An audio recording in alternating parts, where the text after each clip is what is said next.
Lukáš, já jsem tady s kamarádkama a dneska jsme si připravili na strejdu, jenom pro nás, pro ní ne, pro strejdu takovej, prostě celodenní pranky prostě, že každý den, že prostě na něj děláme pranky. Celý den. Ono je sice už, oni jsou sice 4, ale to nevadí. A my už jsme připravili 2 pranky, takže jdeme vám ho ukázat. Nyní jsme si připravili takový prank, že to jsou jeho boty a my jsme mu do bot dali papírky a na tom je napsaný Smrdíš, Vojto, jmenuje se Vojta, jo? A tady je to samý, akorát menším. A my mu to dáme také do špičky.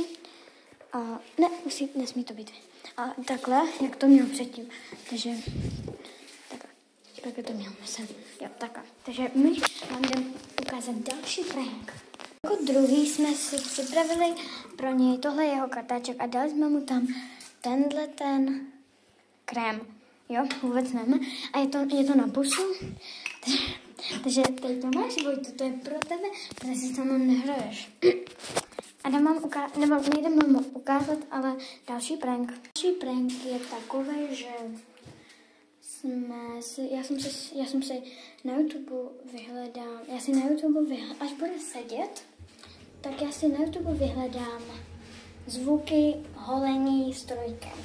A já mu to dám jakoby takhle, prostě já mu to dám k hlavě a pustím to a ono to bude vypadat, jak kdyby to. A pak si ještě tady ustřihnu trošku vlasy a ukážu mu, já jsem ti ustřihla a já jsem ti vlasy prostě. No takže tak a jdeme vymýšlet další pranky. Další prank jsme si připravili. Prank, který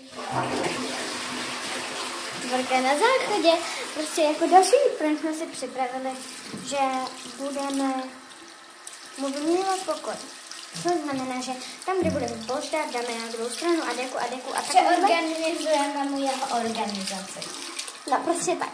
No a pak, to svým trojkám už jsem říkala, no a ještě jdem vymýšlet další pranky, no.